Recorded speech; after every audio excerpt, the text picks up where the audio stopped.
Hey, this is Pastor Dave Ferguson, lead pastor at Crosswalk Chattanooga. Welcome to our teaching series called Beautiful Upset. Today we're in Mark chapter 10 as we consider, from the life of Jesus, the greatness we cannot grasp.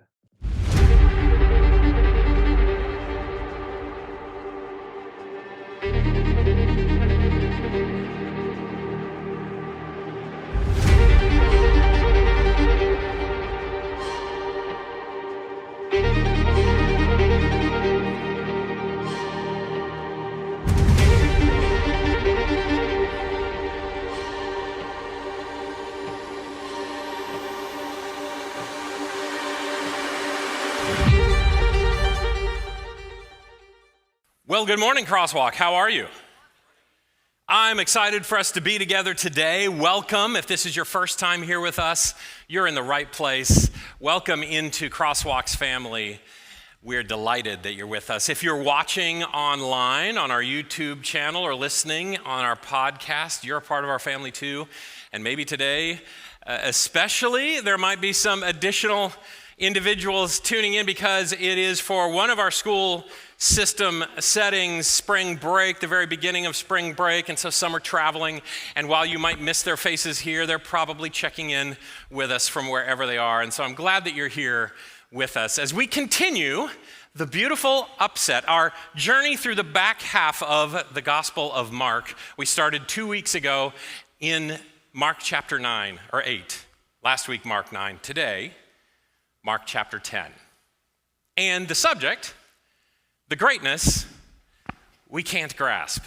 The greatness we can't grasp. Today, we're going to take a look at greatness from the life and the words of Jesus. In a world in which the idea of greatness is often discussed and sometimes argued about, we're going to check in with Jesus. In July of 2022, a pizza delivery guy, Nicholas, driving around in Indiana looking for where he was to deliver his pizzas, drove past what appeared to him to be as yet an unresponded to house on fire. He parks his car, he jumps out and starts to race toward the building because it doesn't seem like anybody is paying attention yet. As he knocks, and as he gets close enough, it seems like there might be distress in the house. He enters the house to discover there are children who are in this house that is burning down. He ends up, it's a multi-story building, he ends up grabbing in different trips 3 different children, whisking them to safety. It wasn't a part of what he was going to be tipped for. I don't know what this did to the Domino's delivery time, but he saved these 3 children, only to hear one of them ask about their 6-year-old sibling. And so he races back in, finds the little 6-year-old starting to be overcome by smoke, grabs them up, and his only way out now is to leap from a window, in which he does, shielding the body of the boy, suffering some pretty significant injuries. What kind of person are you?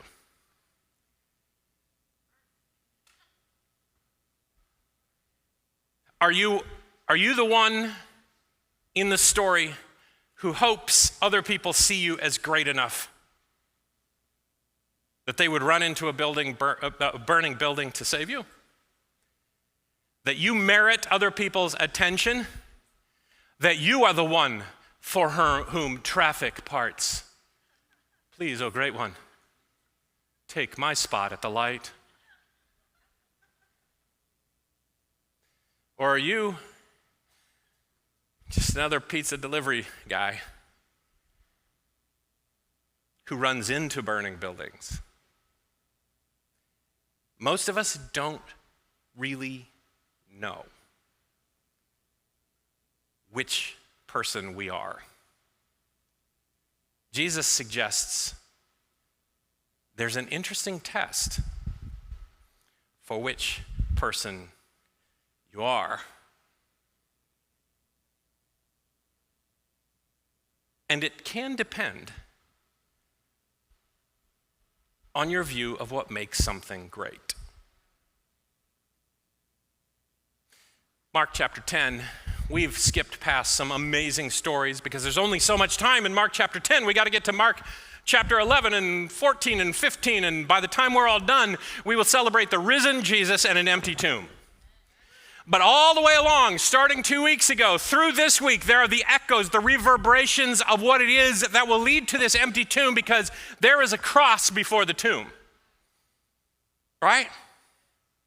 And 2 weeks ago, for the very first time, as he is called the Messiah, Jesus calibrates what Messiah means. You thought of it as greatness meaning this thing sitting on a throne, letting people kiss your scepter. I'm saying it is a cross. It is sacrifice. It's running toward the burning building of our community and all the people who are suffering, and it is sacrificing, risking your own life. Oh, no, that's not enough, Jesus says. Greatness? Lay your life down.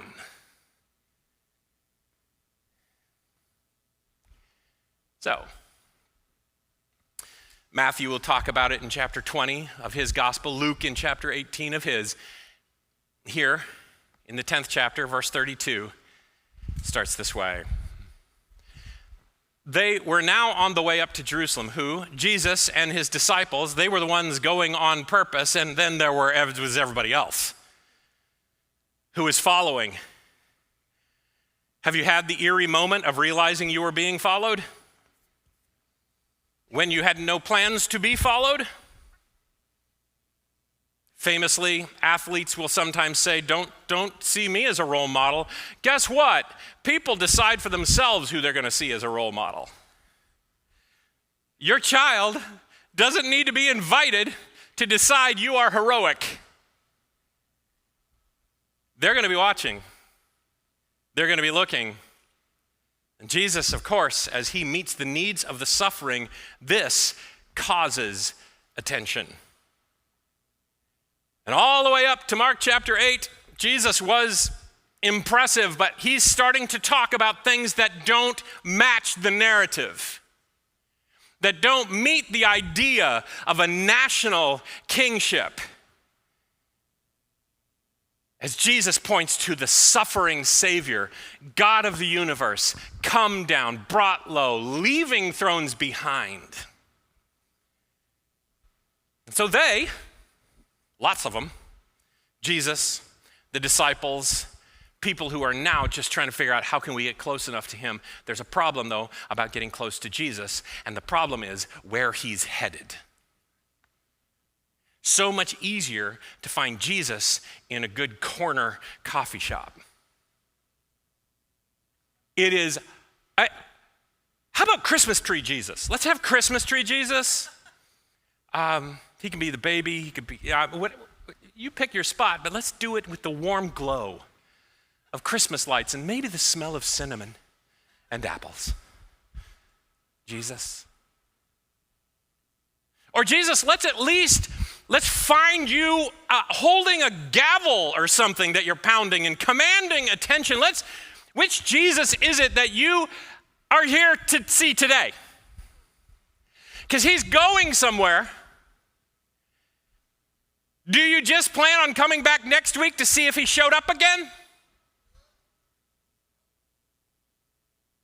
Or is it your intention, having seen him today, to start walking where he walks, following where he goes? Don't go racing past this verse. See, Jesus was walking ahead of them. The disciples were filled with awe, and the people followed behind, and they're overwhelmed with fear. Jesus is in the lead. The disciples are filled with awe. Please note, the disciples' awe is regularly wrapped in sandwich bread of confusion. Awe may sound like, oh yes, you, so good, absolutely, everything you, yes. It's actually the awe of the disciples sounds a little bit more like, huh? Well, I guess. There's a reason, there's a description that shows a distance between Jesus and the disciples. Because he's headed to Jerusalem. And he has told them already what's going to happen in Jerusalem. And somehow the people have caught on to the appropriate nature of the fear as he walks forward. Just know this, Jesus, oh meek and mild, is headed somewhere. He is walking to Jerusalem. He is walking into heartbreak. He is walking into sacrifice. He is walking into disaster, into the unknown and the very well known. He is walking into rejection. He is walking into disturbance. So if you and I, if we thought coming here today, because, seriously, the chairs are nicely cushioned, and we talked about getting narrower ones, but if you came for a comfortable place, always be suspicious. The more comfortable it feels, you should check, where is Jesus? Because he's headed somewhere uncomfortable. You see, Jesus doesn't just accidentally stumble into sacrifice. The cross is not something that was done to Jesus. He chose it for you. The Romans, the Jewish leaders, they couldn't kill him fast enough. His heart would implode because he chose to carry the ugliness of my failures on purpose. It's what he came for. It wasn't an accident. He walks boldly to it. Jesus is the one who always runs into the fire. I don't know how much smoke you're sniffing in the life you're leading right now. Some of us, it's just the faint beep of a smoke detector. We've wondered if the battery's gone bad. Some of us feel the boiling flames right now. Others of us feel like we're surrounded by charred timber and the wreckage of a life gone wrong. Understand this. Jesus always runs into the fire of your life. You can stiff arm him. You can argue with him. You can yell at him. You can invite him to go to the next burning building. This is my burning building. Get out of here. Who said you could? You're trespassing. But Jesus always shows up. He takes the 12 disciples aside, finds a moment that he's going to do what he has done already twice in Mark 8 and Mark 9, but this time he's going to add some seasoning. And some of it has some spice, a little zest. Frankly, some Scotch bonnet. If you don't know, just go ahead and get yourself some Scotch bonnet hot sauce. Taking the 12 aside, Jesus once more, again after again, he describes everything that's about to happen. Okay, so we're headed to Jerusalem. Catch up, we're headed to Jerusalem. There are going to be some moments that seem like what I'm about to tell you is false, is not going to happen. Good for you. But I promise you, this is what happened. Listen. We're going on to Jerusalem where the Son of Man will be betrayed. Have you ever been in a conversation with a small group of people and you start telling a story and you realize that you're telling a story about one of the people in the circle and you start going, don't look at Judas. The Son of Man will be betrayed to the leading priests and the teachers of religious law. They will sentence him to die, and they'll hand him over to the Romans. This is essentially what he has said so far. And he looks deeply in their eyes, and he can tell they're going, "Pray tell, what is this theology you speak of? Is this like when the seed falls on the rocky soil?" No.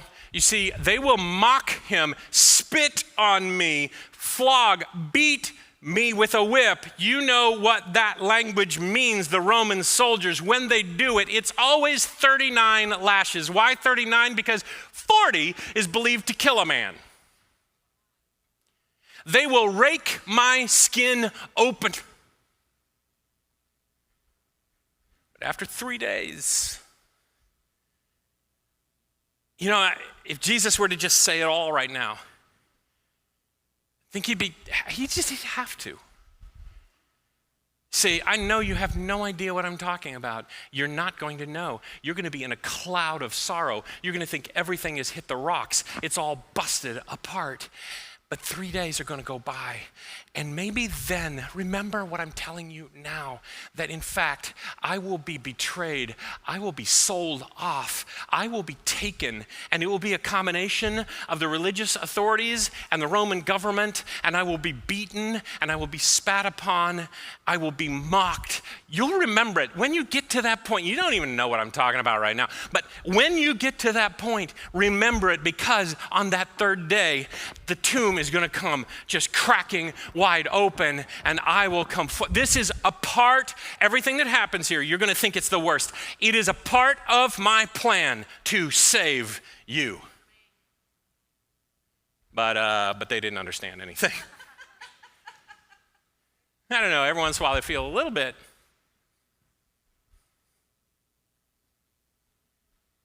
Well, I mean, from my position, these guys are idiots. You ever feel that way? How in the world do Adam and Eve fall for the lie of a snake? What are you doing? I think, Carolyn, they needed you and me there. These disciples, what kind of lunatic idiots are they? I'll tell you what kind they are. They're like Crosswalk. If we were that committed. Oof.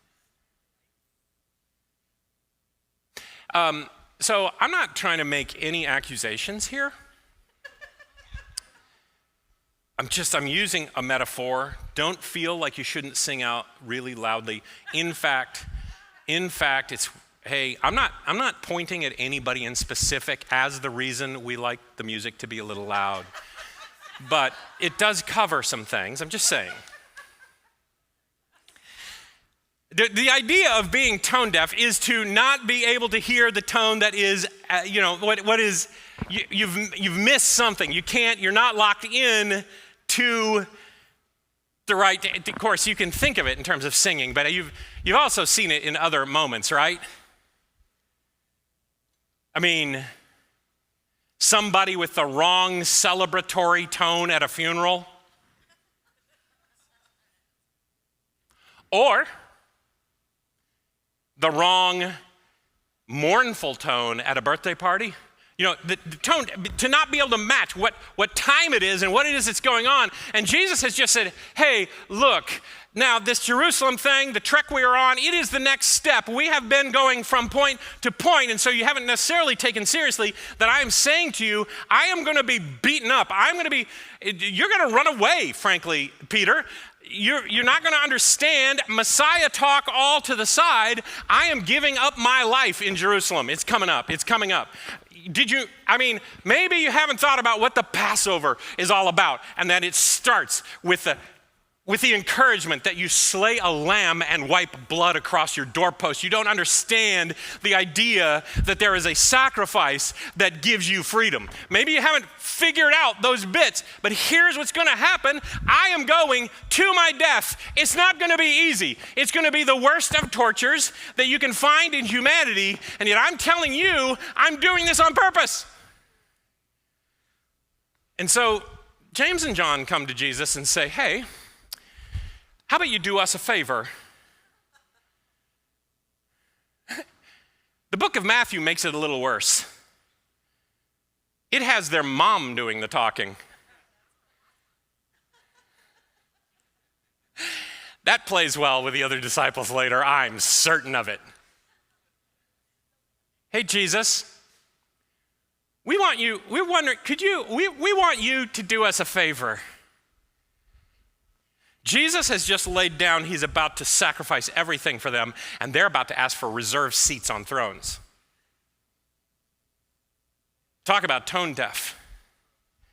Talk about tone deaf. James and John, are you the kind of people who run into a fire, or are hoping you're in the kind of position that others would run into a fire for you? Because Jesus, it seems like this is the weirdest moment for them to speak up. Oh, hey, by the way, cool on that whole metaphor about spitting and shame. I was wondering, could we call dibs on the highest human positions in your kingdom? Just right there. In fact, might we recommend ourselves to you? It's going to make you look good to have us right there. Jesus, come on. Come on. Look at Crosswalk. How good does this make you look?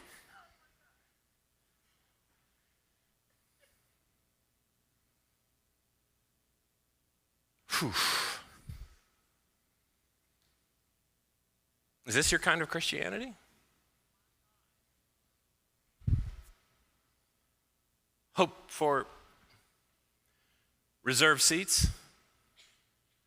the better seats, the Jesus seats. As you put that sticker on your car, love well.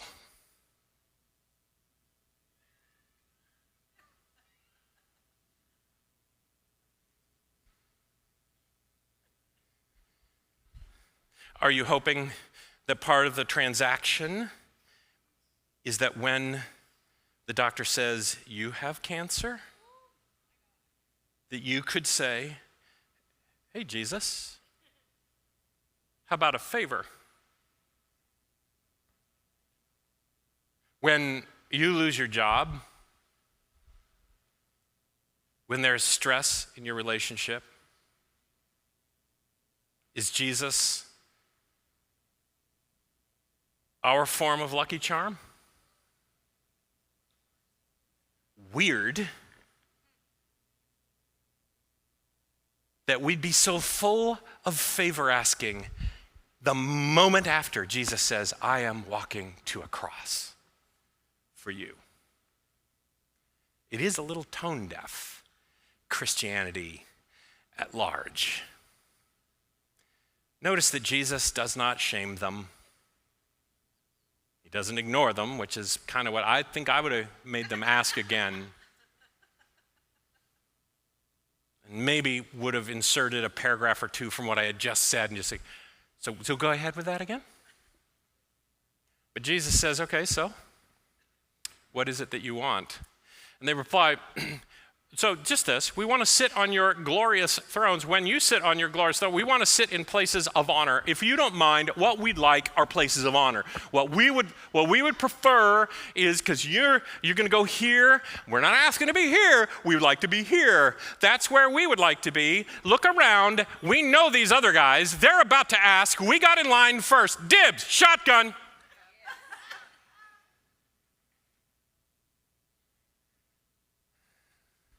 And Jesus says, you don't know what you're asking for. He's about to say yes to their favor. But just like Peter calling him the Messiah, they don't know. They don't know what the greatness of Jesus is all about. Because he's going to invite them into greatness. He's going to invite you into greatness, but you may have listened to what somebody else says about greatness. You should listen to what Jesus says about greatness. You able to drink from the bitter cup of suffering I'm about to drink, which truthfully they cannot? Are you able to be baptized in the baptism of suffering I must be baptized with? Because you cannot, but I will find a cup for you. You can't take mine. You couldn't drink mine. I can find one for you. You cannot be baptized into the same level of suffering I will take for humanity, but I can find you a seat of suffering right next to me, if that's what you want. Oh yeah. Don't know what you're talking about really, but yes, please. If it's right next to you, yes, please.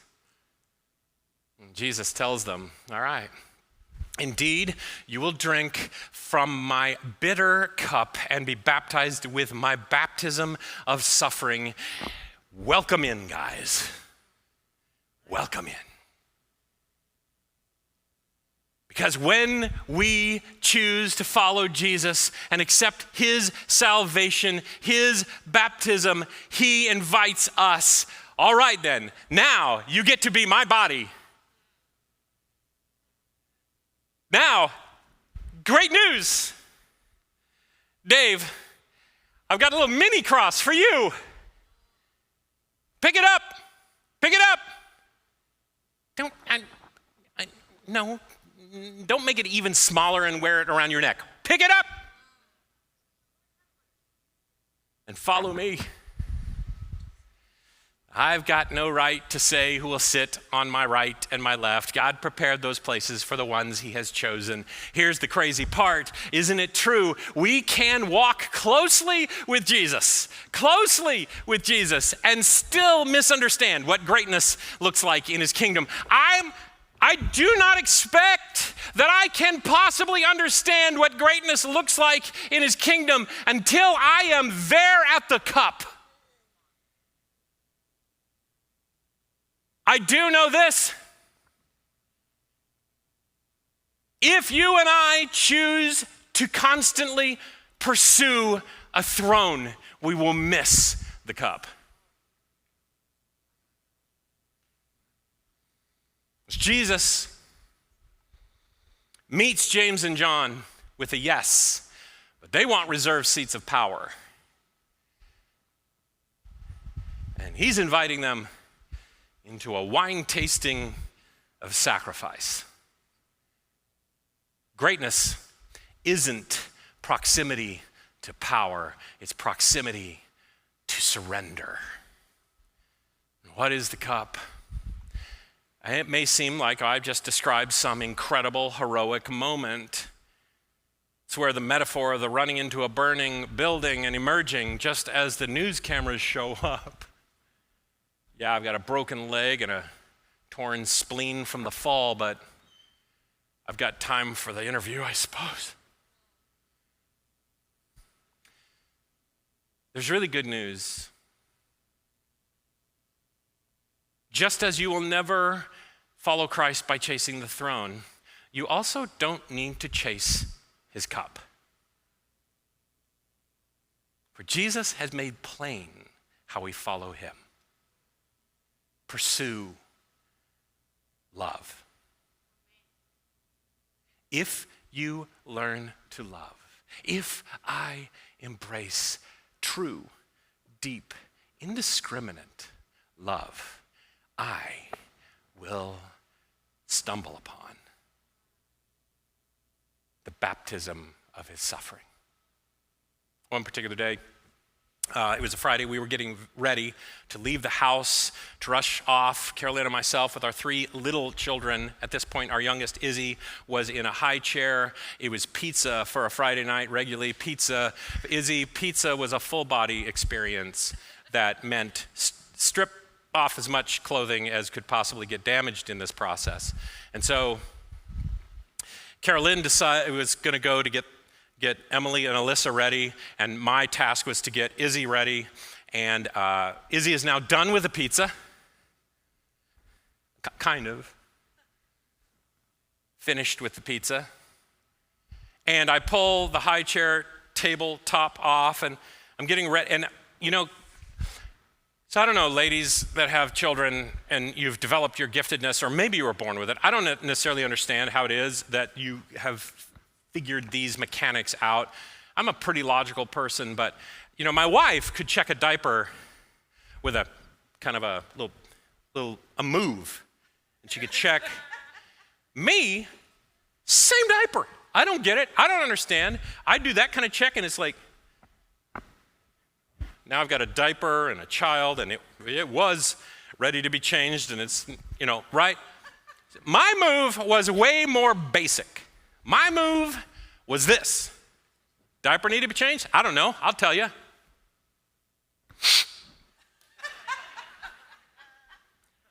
And I made that move to try to decide where we were in the whole changing atmosphere. And as I did that, every once in a while, something in your life will happen that sends data through the universe that you have trouble calculating what it means. And I heard a sound, and there was a shake, and I couldn't. And be careful about the laughing, because you'll feel bad about it in a second, sister. I had lifted Izzy into the ceiling fan. See what I mean?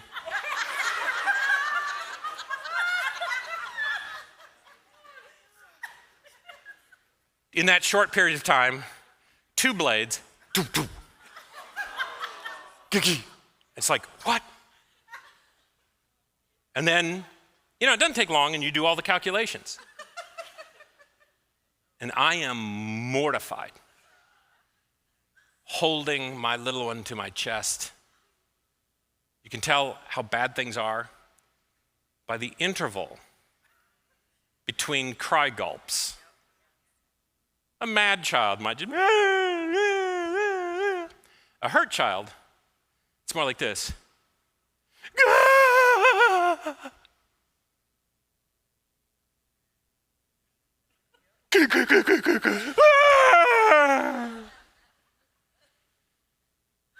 It took me a couple of minutes before I was even willing to look.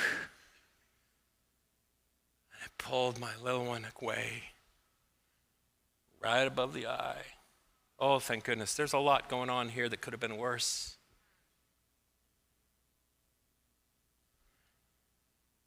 We were headed to a place called Sight and Sound to watch a story of, I think, Noah's Ark, an immersive experience. I was already immersed in an experience for quite a while. Izzy was better way faster than I was.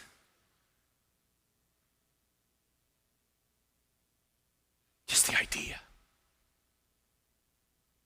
of drawing my own child's blood.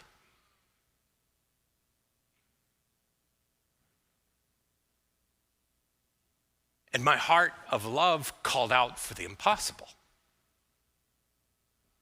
I know for sure If in that moment there was some reset to go before that all it took was for me to stand up high enough and take a few whacks on the head with a blade, I would have done it. And Jesus says, when you feel that,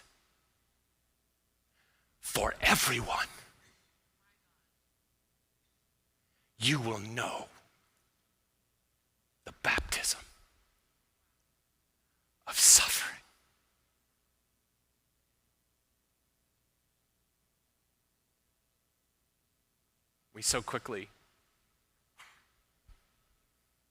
We Christians are really good at it. So quickly can figure out who the other is, who the enemy is, who the country, the group, the definition is of those who are on the inside and those who are on the outside, those that we love, those that we kind of almost would lay our life down for. We'd at least go in as far until, if it got really smoky,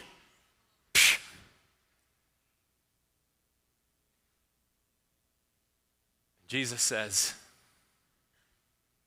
don't play around with the language of love. Don't wear it on your chest with no intention of feeling it for the other, for the stranger, for the left out, for the far away. Feel what you feel for the one you love most,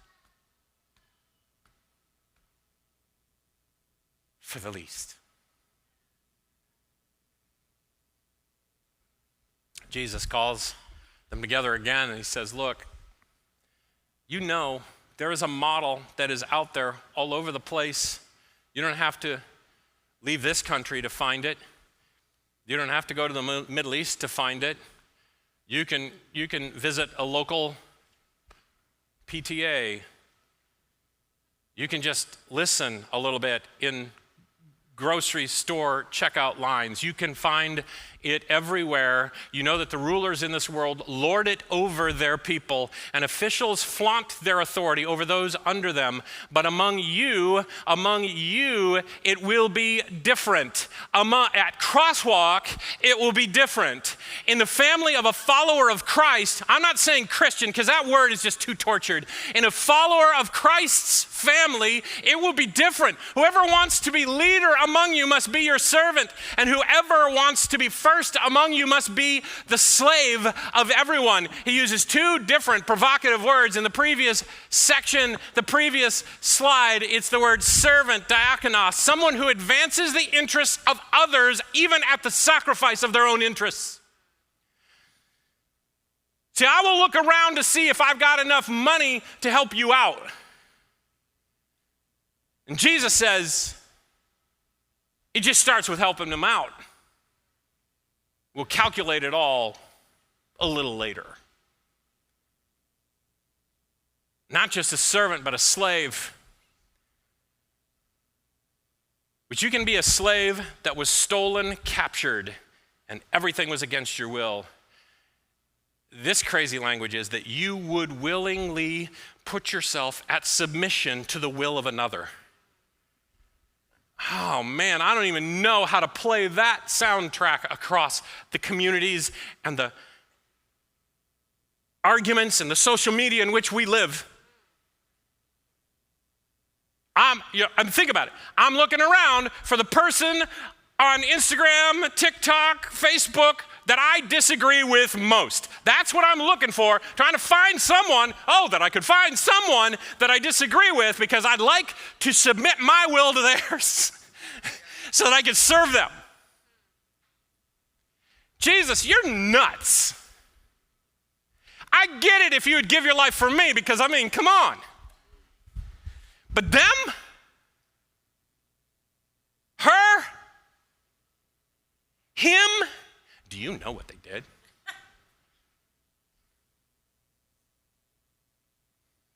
You see, the Son of Man came not to be served, but to serve, and to give his life as a ransom to pay the price that hangs over your head. Do you know what that price is? What is hanging over your head is the elimination, the eternal elimination of your life, that you are over, that you don't deserve tomorrow, that it is done. You cannot pay back what you owe. And Jesus steps up and says, I can, I did, I continue to. I'm a ransom for you.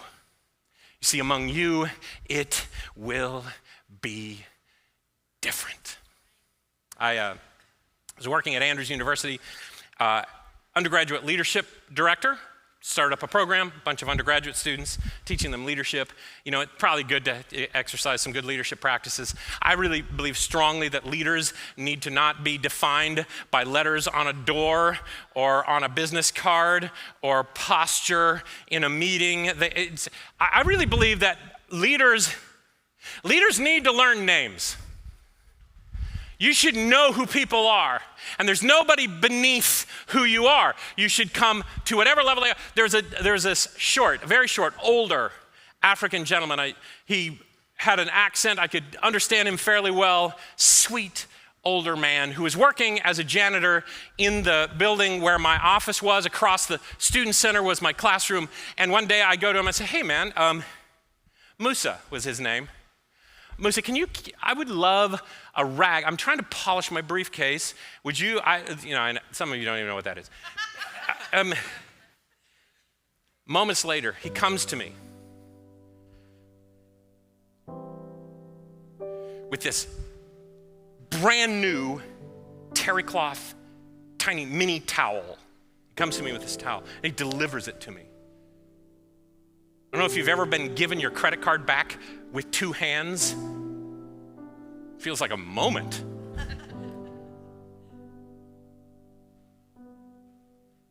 I watched him one day in the fall, standing outside of my office on the landing. It was a large landing.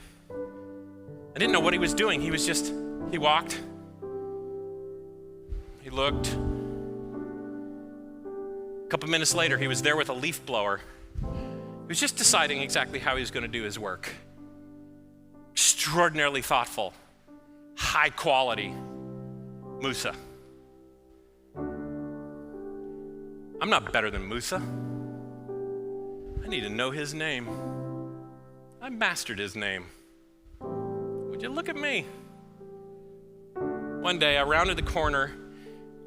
The restroom doors were right past the janitor's closet doors, and I passed him. He's seated for his lunch break on a bucket, eating a sandwich he had made at home, reading Dietrich Bonhoeffer's book, The Cost of Discipleship. And at that moment, I started to think, I don't know that he's just a janitor.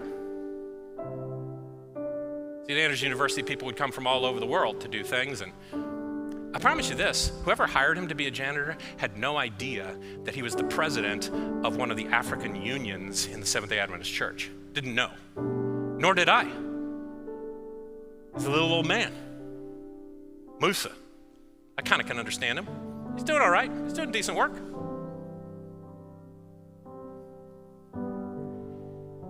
We have so many metrics for deciding who is high and who is low. Greatness, Jesus says, is not measured by thrones. It's measured with towels.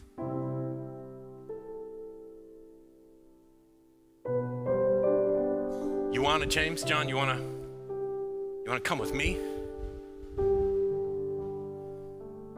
Kneel down. Take a towel and wash someone's feet. That's greatness.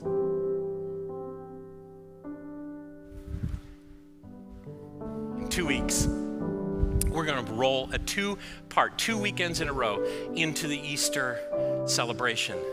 There is no empty tomb as a part of any kind of uplifting story, except that the weekend before, we're going to celebrate the cross of Jesus. So, please, I hope you'll be here for the upper room weekend. But it's 2 parts, and you might not know about it. You might feel a little weird about it, but you need to know this is going to be really special. Friday night on the 27th, 13 days. Upper Room Part 1. Upper Room Part 1 at 7 p.m., or you can register for 7:30 or register for 8 p.m. Those 3 different half-hour blocks. It won't even take a half hour, about 20 to 25 minutes. I'm going to guide you on a reenactment, taking some of the footsteps of Jesus and then kneeling to a place of greatness. As we celebrate this reenactment of washing in one another's feet, it's a weird thing. In John chapter 13, Jesus says, you don't even know, to the disciples, he's just washed their feet. You don't even know what I've done for you, do you? I tell you what, you should do the same. You should do the same. You should do the same.